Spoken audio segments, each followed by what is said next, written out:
Pertanyaan yang waktu itu muncul, apa ada konflik dengan bupatinya? Kami baik sekali dengan bupati. Bupati bahkan memberikan ruang untuk Anda bebas, merdeka untuk melakukan inovasi. Jadi anak-anak kita tidak ngerti proses. Bisnis prosesnya nggak tahu, Pak Zain. Di kelompok pengusaha-pengusaha Tionghoa itu yang bagus, bisnis prosesnya dilakukan. Mereka cukup kaya tetapi diajak untuk hemat.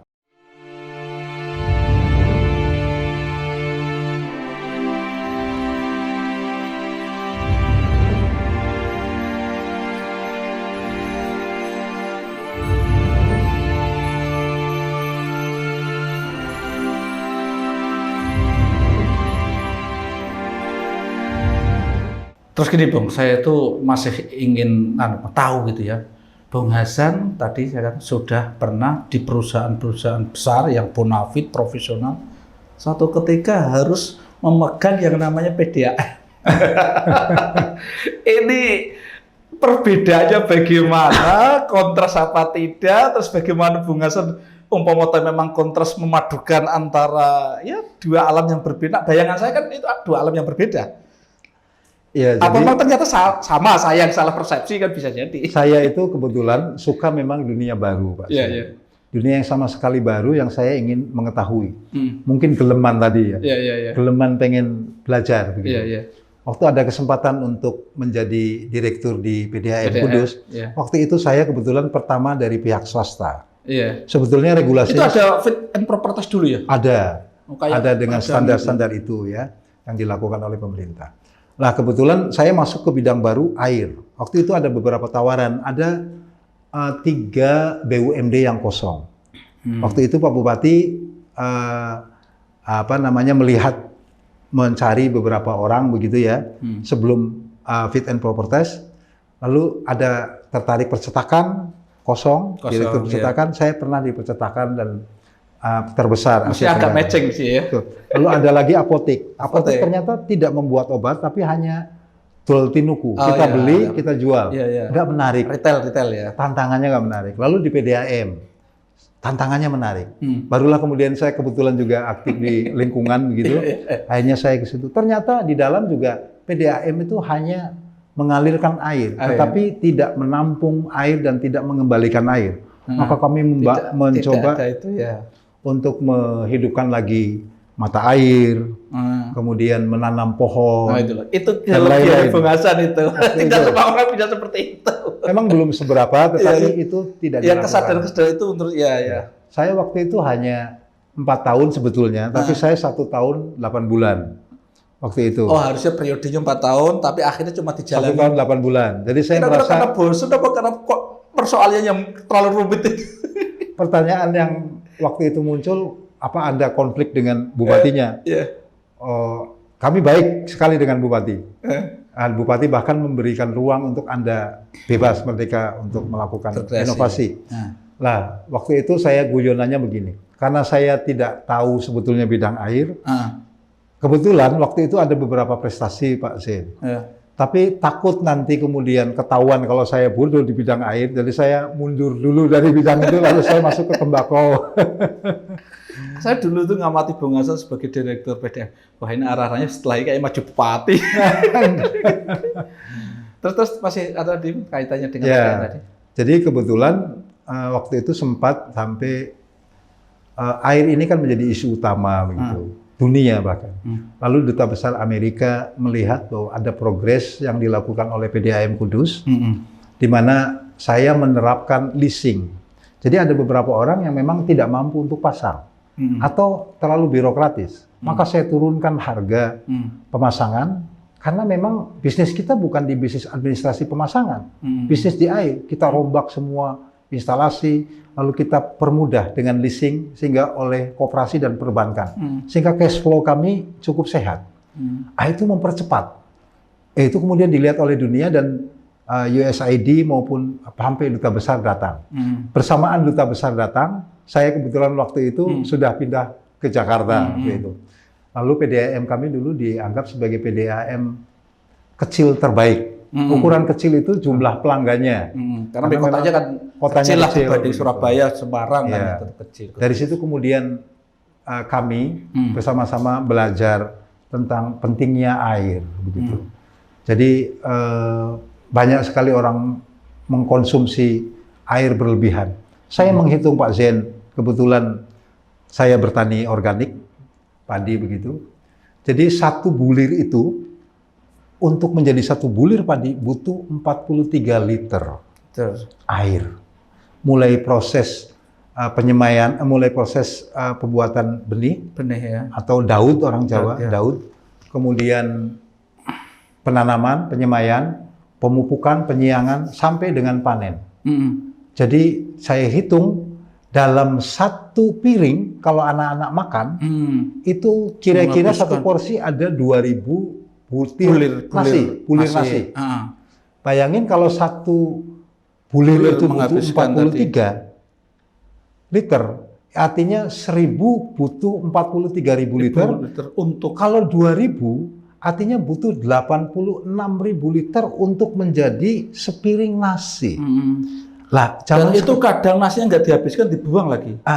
Artinya kalau ada anak-anak yang tidak, karena anak sekarang kan tidak tahu pertanian, Pak. Nggak tahu prosesnya begitu. Di zaman kita, itu kita dekat dengan pertanian. Ya kita kadang ikut terlibat di dalamnya kan. Berkeringat kita tahu orang tua kita, lalu tetangga kita, saudara kita, sehingga kalau mau dibuang itu sayang. Kita menghargai betul. Kita menghargai. Kita harus tahu hitung-hitungannya. Maka dihitunglah. Nah itu ya, tingkat-tingkat ya. Anak-anak muda harus begitu. Menghasilkan satu bulir aja menghabiskan, itu belum tenaganya Bang ya, belum tenaga orangnya, itu baru air itu. Belum tenaganya orang yang bekerja, minum, mandi. Iya. Kalau dia mau nyumbang, paling nyumbang pas saat dia keringetan dan pipis saja di situ.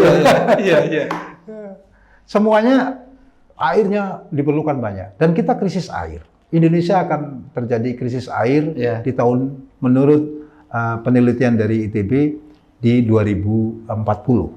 Jadi penurunan tanah akan terjadi, dan ini bahaya kalau kita tidak menanam pohon dan sebagainya. Jadi anak-anak kita tidak ngerti proses, bisnis prosesnya nggak tahu, Pak Zen. Di kelompok pengusaha-pengusaha Tionghoa itu yang bagus, bisnis prosesnya dilakukan. Mereka cukup kaya tetapi diajak untuk hemat. Bisnis proses diajak agar mereka tahu tentang bisnis yang benar. Di kita tidak. Itu kelemahannya. Itu kan sudah oke loh, Bung Hasan, dengan kesadaran itu mengelola air sudah.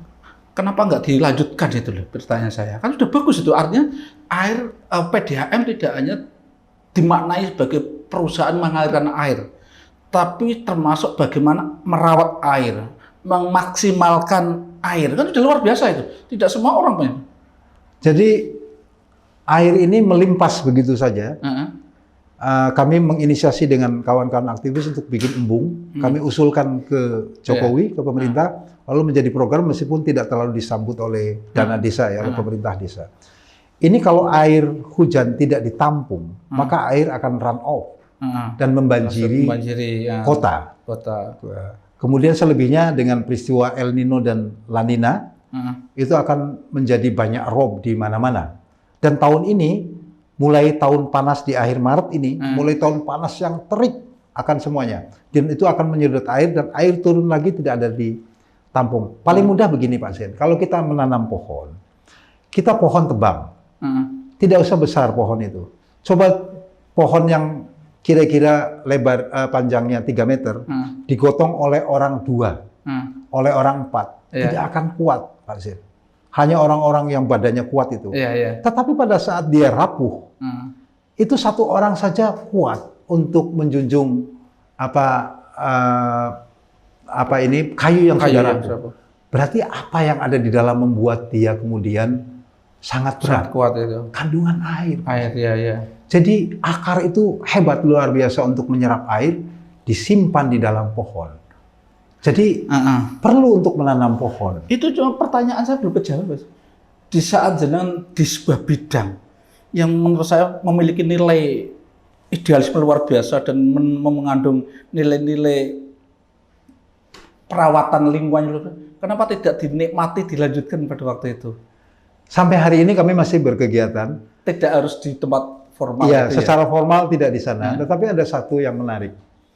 Kami cerita tadi malam di masyarakat Piji Wetan, ada masyarakat budaya.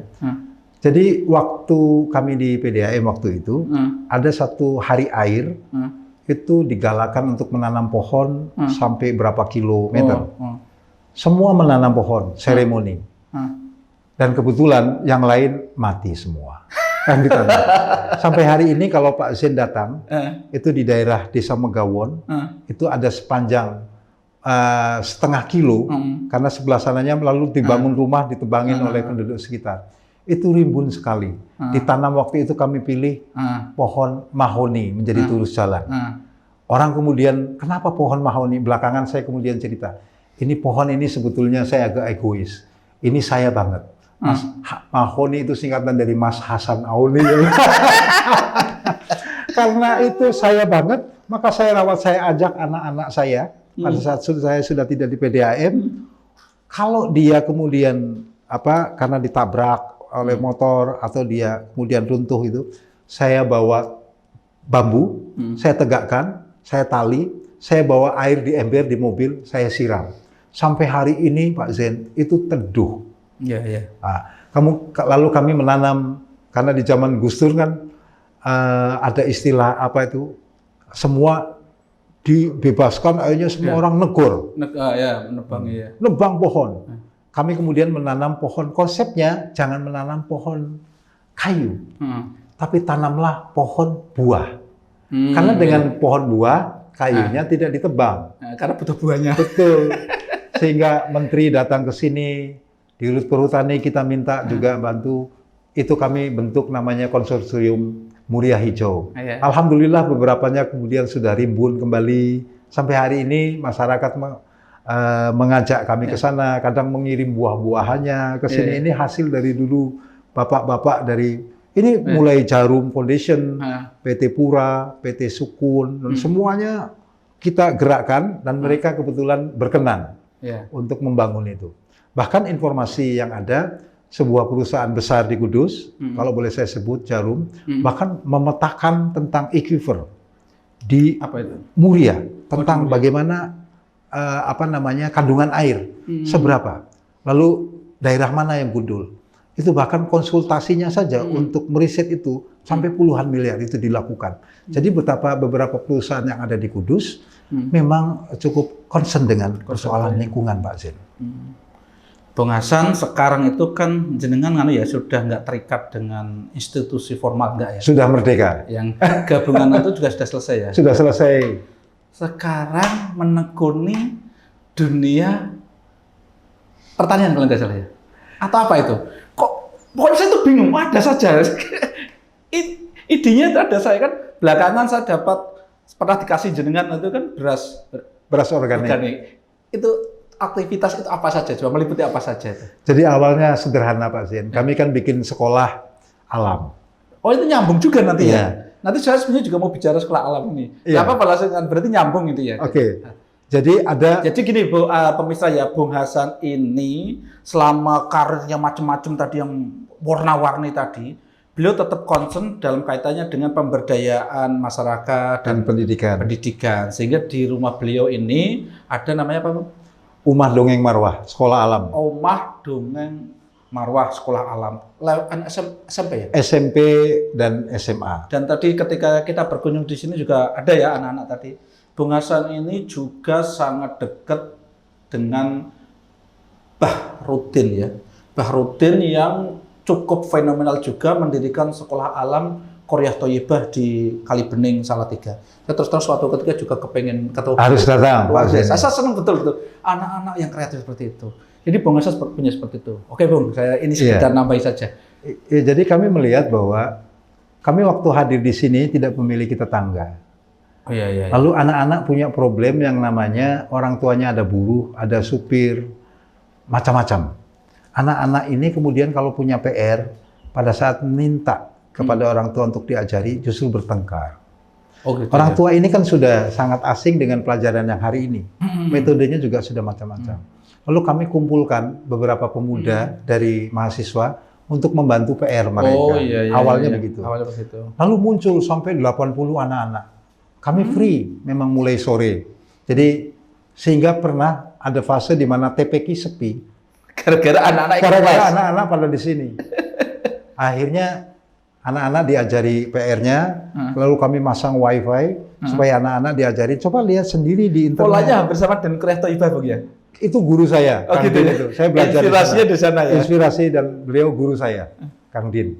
Nah, kemudian kami berpikir mengajarkan mereka, mendidik mereka dengan dongeng, dengan cerita. Makanya namanya rumah Omah dongeng Marwah. Omah dongeng Marwah. Ya, dengan dongeng. Jadi misalnya ada anak SMA yang belajar tentang listrik ya. Kami dongeng sebetulnya penemunya dulu. Oh, gitu. Penemu bolep, lampu pijar. Kami tanya, Anda tahu siapa yang menerangi dunia pada saat malam? Anak akan jawab lampu. Anak akan jawab, siapa penemu lampu? Mereka dengan handphonenya mencari, kemudian menjawab, Thomas Alva Edison. Lalu kami bercerita, dulu penemu ini dianggap bodoh. Sehingga pada saat naik-naikan kelas, ibunya dikasih surat oleh sekolah. Isi di dalamnya tidak lulus, Pak Zin. Tetapi apa yang dikatakan oleh ibunya kepada si Thomas anak ini, yang divonis bodoh tadi ya? Dia anak yang disleksia. Jadi bolak-balik kalau baca A kayak 4 dan sebagainya. Berbeda dengan anak yang lain. Oh, begini nak. Sekolah itu tidak cukup untuk kecerdasanmu mengembangkan di situ. Jadi kamu harus pindah. Anak yang dianggap bodoh menjadi penemu listrik yang menerangi dunia. Maka anak-anak kampung, kalau istilah orang Jakarta, gue banget nih. Mewakili dirinya. Mewakili dirinya, kalau begitu saya juga bisa dong, seperti ini. Lalu dengan mendongeng, maka anak-anak kemudian punya spirit, Pak Zeni. Orang berkhayal, berimajinasi. Siapa yang pikir bahwa kapal selam itu ditemukan dari mimpi bagaimana manusia bisa berenang ada di bawah meskipun tidak memiliki insang. Dari impian. Siapa yang menduga bahwa kita yang tidak punya sayap bisa terbang, ingin seperti burung. Kalau mimpi itu sejak kecil, mono-ono wae kamu itu, mengada-ngada, apalagi di orang yang menengah ke bawah, selalu ditegur. Maka impian itu tidak akan muncul. Lah, tetapi ini terjadi protes orang tua. Setelah sekolah di tempat kami, kemudian seperti melawan. Padahal mereka sedang menceritakan, mendongeng. Akhirnya apa? Ada gap ya? Kami harus bikin parenting, Pak. Oh, kan orang tua. Orang tua ada petani, ada apa. Kalau parentingnya menjelaskan selalu setiap bulan atau 2 bulan menjelaskan tentang metode ini kan bosen. Parenting yang baik, kami pikir, terlibat dengan kegiatan mereka. Maka kami kembangkan usaha bikin keripik, kami display di beberapa perusahaan, karena ini kan kita daerah ada 2 sunan. Kami kembangkan. Kemudian petani, ini kami bikin pertanian organik. Kemudian kami kembangkan karena kita pernah di media, jadi blow up macam-macam setelah jadi ya Pak Zain. Benar-benar belajar tentang pertanian organik. Akhirnya kami dibantu. Mesin seleb senilai 2 miliar lebih. Padahal ini desa terkecil pertaniannya di Kudus. Kemudian kami dibantu sapi. Sebetulnya untuk belajar. Lalu kotorannya, biogasnya dialirkan ke sini. Jadi kalau kita berada di sini, musim hujan sepanjang tahun pun tidak akan mencium bau. Karena amoniaknya sudah ditampung menjadi biogas. Anak-anak belajar, Pak Sin. Sehingga anak-anak sekarang mestinya mulai menyadari, karena menciptakan api itu harus beli beras itu harus berkeringat, maka tidak mudah mereka membuang itu. Dan kita dongengin itu semua. Jadi berpertani organik awalnya sebetulnya dari sekolah alam ini, Mas Hen. Itu begitu kisahnya. Sekarang kayak sapi itu masih jalan begini? Masih. Terus pertanian yang tadi itu, mesti masyarakat tuh menjadi kayak paguyuban atau apa? Terhimpun dalam apa? Sebetulnya kami mengikuti saja organisasi namanya Akar Tani Makmur, Poktan, kelompok tani. Oh, sudah ada. Jadi kami tidak ingin memperombak macam-macam. Memperbanyak Iya. Memanfaatkan yang Ya. ada itu. Ya. Bahkan kemudian Departemen Agama atau Kementerian Agama mengirim puluhan peneliti dari berbagai perguruan tinggi Islam se-Indonesia untuk melakukan riset lapangan di sini. Jadi sekarang ini kan banyak riset-riset kemudian selesai di perpustakaan. Tidak ada yang baca. Aplikasi di lapangan. Betul. Kemudian mereka ingin mencoba. Kenapa ada beberapa success story yang dilakukan oleh masyarakat. Kami sebetulnya relatif baru dan belum terlalu banyak melakukan. Tetapi oleh mereka mungkin dilihat bahwa ini adalah kisah yang ingin menjadi benchmark ya. Lalu kami dilihat. Bahkan dari Aceh datang ke sini untuk berbaur. Tanpa disadari, mereka yang melakukan bahwa melalui parenting, melalui pertanian organik, justru tidak sekedar perubahan mindset dalam bertani, di mana mereka harus mandiri mengadakan sendiri komposnya, pupuknya, dan kehidupan pertanian seperti kehidupan keluarga dan masyarakat. Bahkan mereka mengatakan dengan pertanian organik telah terjadi perubahan sosial. Ini social movement Pak Zaid, bukan sekedar perubahan mindset, tapi perubahan sosial. Mereka sudah mulai tidak lagi membuang apa sembarangan karena maize itu bisa menjadi kompos. Mereka kemudian mengatakan bahwa pada saat hari ini Ukraina dan Soviet itu berperang, sumber inti dari pupuknya didatangkan dari sana, kita kelabakan. Justru kita membangun kompos sendiri sudah biasa, tidak bergantung. Dan ini inspirasi dari Kang Din, bahwa mereka dimulai juga hal yang sama dari pertanian, dari pendidikan yang merdeka. Ternyata kita praktekkan di sini, masyarakat bisa mandiri sebetulnya. Jadi society without state. Jadi ada satu buku waktu itu yang terkenal, masyarakat tak bernegara. Negara tidak ikut campur pun jalan. Betul, sebetulnya. Jadi sebetulnya masyarakat kita autopilot. Kadang-kadang regulasi malah justru menghambat. Nah, hanya mulai dari Presiden Jokowi ini beberapa hal, hanya Jokowi belum menyentuh pertanian. Dan menterinya menurut saya juga ini tidak paham pertanian saat ini ya. Menurut ukuran-ukuran yang harusnya di pemberdayaan. Harusnya kita seperti Vietnam dan Thailand. Jadi masyarakat kita menjadi subsisten, ya nanam untuk makan sendiri. Dibikin seperti itu Pak Zaid. Kalau nasinya mahal, maka masyarakat terutama PNS tidak kuat beli. Terjadi gejolak sosial. Ini risetnya Arief Budiman. Makan nasi tidak boleh mahal sejak zaman Orde Baru. Kalau lagi mahal, import. Harusnya kan petani ini mengalami fase untuk menikmati panen. Tidak pernah bisa. Betul Pak Zaid. Jadi ini banyak hal yang menurut saya keliru di dalam membangun soal pertanian. Artinya ketika kita melihat alam kita yang begitu subur, nggak semua negara punya seperti kita. Kalau kita pernah ke Eropa, kita ke Jepang tuh, kita tuh betul-betul surga betul. Kadang karena kita nggak pernah melihat perbandingan, nggak pernah mengkomparasikan itu, kadang kita melihat ini alam makanya kayak air di. Mereka tidak sekedar cemburu Pak Zaid, iri dengan Indonesia. Kok bisa kayak begitu? Bayangin Israel sudah menangkap air embun, di Afrika, bahkan menjadi air minum. Kemudian Jerman, ada satu pegunungan yang tandus, dibor oleh dia, dikasih kompos, kebutuhan mineralnya, kebutuhan nutrisinya, ditanam dan menjadi hutan yang rimbun Pak Zaid. Jadi menurut saya kita belum menggunakan. Seperti itu sudah rimbun sendiri. Sudah rimbun sendiri. Yang penting kan tebangi. Pak Zaid, hutan itu tidak pernah dipupuk oleh orang. Tetapi biodiversity terjadi di sana.